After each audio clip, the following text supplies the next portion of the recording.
የዘወትር አክብሮታዊ ሰላምታችን በያላችሁበት ድረስ ወደ ሸገር ታይምስ ቤተሰቦች እንደምን አላችሁ? የሰዓቱ ዜናችን ነው ተጀመረ። እንደተለመደው አበይት ነጥቦችን አስቀድመን አስተዋውቃችሁ እናት ፓርቲ በአማራ ክልል እየተካሄደ የሚገኘው ጦርነት ዛሬውኑ ይቆም ሲል ጥሪ አቅርቧል። ዝርዝሩን እንመለስበታለን። ከኢትዮጵያ ወደ ኤርትራ ኮብልሏል የተባሉት ከፍተኛ መንግስት ባለስልጣን በኤርትራ የትጥቅ ትግል መጀመራቸውን ይፋ ስለማድረጋቸው ተነግሯል። ይህ መረጃ ምን ያክል እውነት ነው? ዝርዝሩን የምትሰሙት ይሆናል። ከኤርትራ ጋር በተያያዘ የኤርትራ መንግስት ለህወሓት መውጫ መግቢያ ሊከፍት ስለመሆኑ እየተሰማ ይገኛል። ወደ ትግራይ ክልልም የሚገቡ ቁሳቁሶች እየጨመሩ ነው ተብሏል። ሌላኛው ትኩረታችን ይሆናል። ከዚህ ባለፈ ኢትዮጵያ የጣና ደሴትና ገዳማትን በዓለም ቅርስነት ለማስመዝገብ የጀመረችው እንቅስቃሴ በምን ደረጃ ላይ ይገኛል ስንልም የምንጠይቅ ይሆናል። የኢትዮጵያ አየር መንገድ የናይጄሪያን የቱሪዝም ዘርፍ ለማስተዋወቅ እንደሚሰራ ይፋ አድርጓል። ሌሎችም የሀገር ውስጥና የባህር ማዶ ጉዳዮች የዜናችን ትኩረት ይሆናሉ። እንደተለመደው ያለመጣችሁን አብራችሁን ቆዩ። የዘወትር አክብሮታዊ ግብዣችን ነው። ወደ ቀዳሚው ጉዳያችን እናምራችሁ።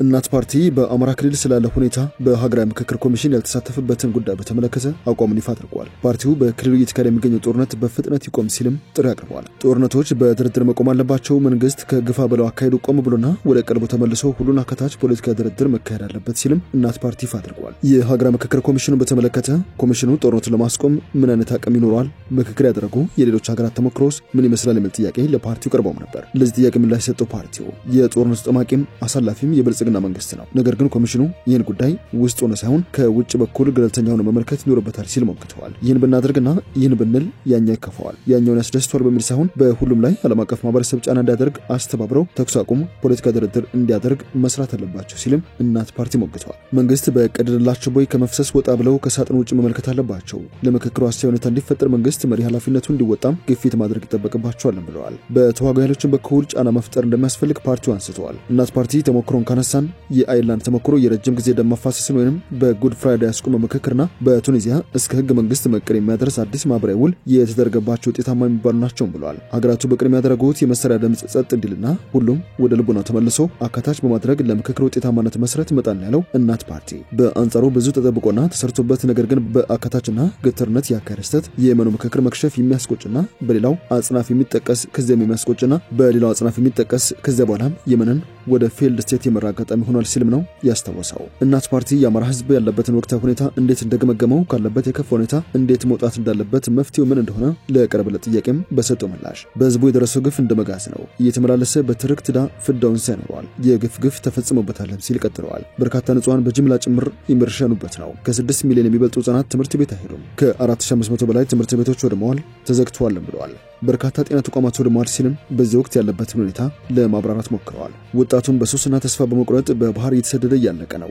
ወጣቱ መግባት በልቶ ማደር ብርቅ ሆኗል። ከምድር ከሰማይም እሳት እየዘነበበት ነው ሲል ገልጿል። የትግራይ ክልልን ህዝብ የፖለቲከኞች ውስጥ ሽኩቻ ካለፈው ለባሰ ጦስ እንደዳረገው የገለጸው ፓርቲው በኦሮሚያ ክልል እየተካሄደ ያለው ውጊያም ህዝቡን በቀን ገዥና በጨለማ ገዢ ቁም ስቅሉን እያሳየ ነው ሲልም ተናግረዋል። ጦርነቶች በድርድር መቆም አለባቸው። መንግስት ከግፋ ብሎ አካሄዱ ቆም ብሎ ወደ ቀልቡ ተመልሶም ሁሉን አካታች ፖለቲካ ድርድር መካሄድ አለበት። ፖለቲካው አፋጣኝ ህክምና ይፈልጋል ባይ ነው እናት ፓርቲ። ዜናችን እንደቀጠለ ነው። የኢትዮጵያ አየር መንገድ የናይጄሪያን ቱሪዝም ዘርፍ ለማስተዋወቅ እንደሚሰራ አስታውቋል። በኢትዮጵያ አየር መንገድ የናይጄሪያና አካባቢ ስራ አስኪያጅ ሆነው የተሾሙት ፍሬህይወት መኮንን እንዳስታወቁት አየር መንገዱ የናይጄሪያ ቱሪዝም ዘርፍ ለማስተዋወቅ የሚያደርገውን ጥረት አጠናክሮ ይቀጥላል። ናይጄሪያ በአፍሪካ ቀዳሚ መዝናኛና የባህር መናኸሪያ ሆና በፍጥነት እያደገች ባለችበት በዚህ ወቅት የኢትዮጵያ አየር መንገድ ናይጄሪያ በዘርፉ እያደረገች ላለው ግስጋሴ ድጋፍ እንደሚያደርግም ተናግረዋል። የኢትዮጵያ አየር መንገድ የአፍሪካ ንግድና ቱሪዝም አገናኝ እንደሆነ ጠቁመው ከዓለም ዙሪያ ወደ ናይጄሪያ የሚጓዙ ቱሪስቶችን በማጓጓዝ እንደዚሁም ናይጄሪያንና ኢትዮጵያን እንደዚሁም ሌሎች አፍሪካ ሀገራትን እንዲጎበኙ ለማበረታታት ቁርጠኛ እንደሆነም አስታውቀዋል። የኢትዮጵያ አየር መንገድ ካርኒቫል ካላባርን ጨምሮ የናይጄሪያን ዋና የባህል ዝግጅቶችን ለመታደም ለሚመጡ መንገደኞች በቅናሽ ዋጋና በምቹ ሁኔታ የጉዞ አማራጮችን እንደሚያቀርብ አስታውቀዋል። ኢትዮጵያ የጣና ደሴትና ገዳማትን በዓለም ቅርስነት ለማስመዝገብ ዘመቻ ጀምራለች።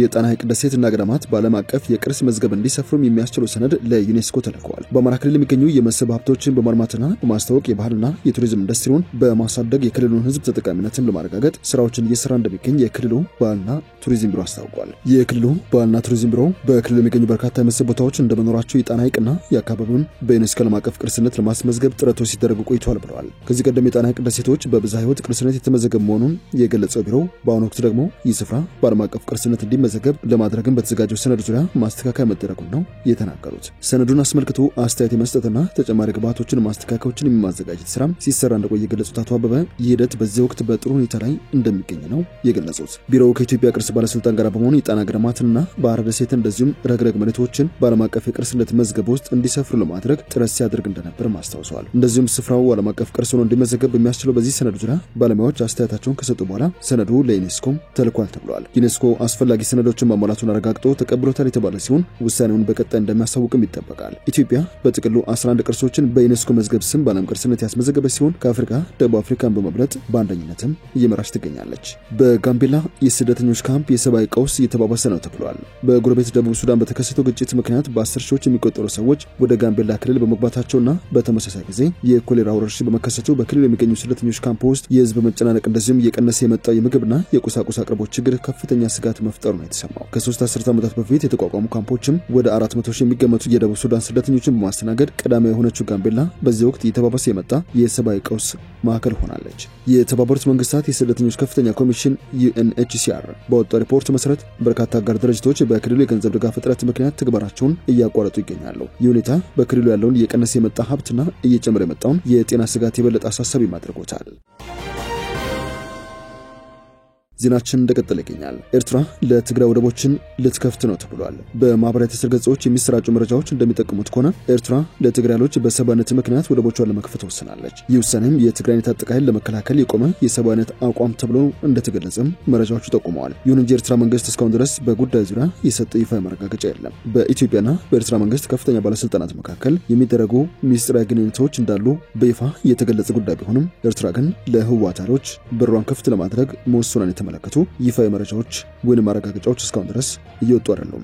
የማህበራዊ ትስስር ገጽ ምንጮች እንደሚጠቁሙት ከሆነ በኢትዮጵያ ትግራይ ክልል ያለው ውጥረት እየጨመረ ባለበት በዚህ ወቅት አንዳንድ ወገኖች ይህ የኤርትራ እርምጃ ከዶክተር ደብረጽዮን ገብረሚካኤል የህወሓት አንጃ ጋር ግንኙነት ሊኖረው እንደሚችል ይገምታሉ። ከዚህ ቀደም ዶክተር ደብረጽዮን የሚመሩት ቡድን ከኤርትራ ጋር በመተባበር ኢትዮጵያ ለመቃወም እቅድ አውጥቷል የሚል ክስም ቀርቦበት ነበር። አንድ በስዊዘርላንድ የሚኖር የኤርትራ አክቲቪስት ይህ እርምጃ ፖለቲካዊ ሳይሆን ሰብአዊነት ላይ ያተኮረ ስለመሆኑ ሲገልጽም ተደምጧል። ኤርትራ የጦርነትን ዋጋ እንደምታውቅና ለዚህም ነው ሰብአዊነትን እየመረጠች የምትገኘው ሲል መናገሩ የማህበራዊ ትስስር ገጽ ዘገባዎች መነሻ ምክንያት ሆነዋል። በሌላ በኩል በዶክተር ደብረጽዮን የሚመራው የህወሓት ቡድን ኤርትራ የትግራይን መሬት በህገ ወጥ መንገድ በመያዝና ዘር በማጥፋት ስራ ላይ ተደምጣለች ሲል መክሰሱ ይታወሳል። ከዚህ ጋር በተያያዘ በቅርቡ ወደ ኤርትራ ኮብልሏል የተባሉት የአፋር ክልል ከፍተኛ ባለስልጣን የትጥቅ ትግል መጀመራቸውን በይፋ አውጀዋል። የአፋር ክልል ምክር ቤት አባልና የክልሉ እንስሳትና ተፈጥሮ ሀብት ልማት ቢሮ ኃላፊ ሀጂ ኢብራሂም ኡስማን ሚያዝያ 11 ቀን 2017 አጃቢዎቻቸውንና ክልሉ መድቦላቸው የነበረውን ተሽከርካሪ ከነሾፌሩ ይዘው ወደ ኤርትራ መኮብለላቸውን በወቅቱ ተዘግቦ ነበር። የቀድሞ ባለስልጣን አሁን ላይ የአፋር ብሔራዊ አንድነት አብዮታዊ ግንባር አብአግ የሚል የትጥቅ ትግልን የሚያካሄድ ድርጅት አቋቁሜያለሁ ሲሉም ገልጸዋል። በፕሬዝዳንት ኢሳያስ አፈወርቂ የሚመራው የኤርትራ መንግስት በኢትዮጵያ መንግስት ካኮረፉ በኋላ በሁለቱ ሀገራት ውጥረቱ ያየለ ሲሆን የኤርትራ መንግስት በኢትዮጵያ ያኮረፉ ቡድኖችን በማሰባሰብ ላይ እንደምትገኝ የሚያሳዩ መረጃዎች ያመለክታሉ። የሱዳን ፈጥኖ ደራሽ ኃይል ሰው አልባ አውሮፕላኖች የሱዳን አየር ማረፊያ በመምታታቸው በፖርት ሱዳን አየር ማረፊያ በረራዎች ተቋርጠዋል። የፈጣን ድጋፍ ሰጪ ኃይሎች ንብረት የሆኑ አውሮፕላኖች እሁድ ዕለት በትናንትናው ዕለት ማለዳ ላይ በፖርት ሱዳን የሚገኘውን ኦስማን ዲግና የአየር ጦር ሰፈር ላይ ያነጣጠሩ ጥቃቶች የፈጸሙ ሲሆን ይህ ደግሞ በከተማ አቅራቢያ የሚገኘውን አየር ማረፊያ ለመዝጋት አስገድዷል ሲል የሱዳን ጦር አስታውቋል። በጥቃቱ በምስራቅ ሱዳን የሚገኘው የፖርት ሱዳን አየር ማረፊያ ጦርነቱ ከተጀመረ ወዲህ ለመጀመሪያ ጊዜ በሰው አልባ አውሮፕላኖች መመታቱ ነው የተዘገበው። ከ2 ዓመት በፊት በጦር ሰራዊትና በአርኤስኤፍ መካከል የተቀሰቀሰው ጦርነት ተከትሎ ፖርት ሱዳን ጊዜያዊ የሱዳን መንግስት ዋና ከተማ በመሆን አገልግላለች። ከፖርት ሱዳኑ ጥቃት ባሻገር የፈጥኖ ደራሽ ኃይሉ በምስራቅ ሱዳን የሚገኘውን የከሰላ አውሮፕላን ማረፊያም ከትናንት በስቲያ በሰው አልባ አውሮፕላኖች ኢላማ አድርጎ መደብደቡ ነው የተሰማው። የጦር ኃይሉ ቃል አቀባይ ብርጋዴር ጀነራል ናቢል አብደላ በሰጡት መግለጫ እንዳስታወቁት ከሆነ ጠላት በትናንትናው ዕለት አጥፍቶ ጠፊ አውሮፕላኖችን ተጠቅመው በፖርት ሱዳን ኦስማን ዲግና የአየር ጣቢያ፣ የዕቃ መጋዘንና የሲቪል ተቋማትን ኢላማ አድርጓል ሲሉ ከሰዋል። ቃል አቀባዩ የሰራዊቱ ጸረ አውሮፕላን መከላከያ በርካታ ሰው አልባ አውሮፕላኖችን በጥይት መትተው መጣላቸው ቢገልጹም ሌሎች ግን የተወሰነ ጉዳት በማድረስ በአየር ማረፊያ የሚገኘውን የጥይት ማከማቻ መጋዘን መትተዋል ሲሉ ነው የከሰሱት። ጥቃቱ ፍንዳታ ቢያስከትልም በሰው ላይ ጉዳት አላደረሰም ሲሉም ተደምጠዋል። የፖርት ሱዳን ዓለም አቀፍ አየር ማረፊያ ምንጮች ለሱዳን ትሪቡን እንደተናገሩት ከሆነ በጥቃቱ ምክንያት በረራዎች ላልተወሰነ ጊዜ መቋረጣቸውን ተከትሎ አውሮፕላኖች በአቅራቢያ በሚገኘው አየር ማረፊያ ጣቢያ ላይ ለማረፍ ተገደዋል። ከዚህ በተጨማሪ ለትናንት እሁድ ታቅደው የነበሩ 5 የሀገር ውስጥ በረራዎችም መሰረዛቸውን ምንጮቹ አክለዋል። በፖርት ሱዳን ካርቱም አውራ ጎዳና ላይ በሚገኝ የፍተሻ ጣቢያ ላይ ያሉ የዓይን እማኞችና ሰራተኞች ከአውሮፕላን ማረፊያው አቅጣጫ ፍንዳታ እንደሰሙ ተናግረዋል። ከፖርት ሱዳን ከተማ በስተደቡብ 20 ኪሎ ሜትር ርቀት ላይ ከሚገኘው ተቋም ውስጥም ጭስ ሲወጣ መታየቱ ነው የተሰማው። ወደ ሸገር ታይምስ ቤተሰቦች የሰዓቱ ዜናችን አበቃ። ስላደመጣችሁን አመሰግነን። በያላችሁበት ሰናይ ጊዜ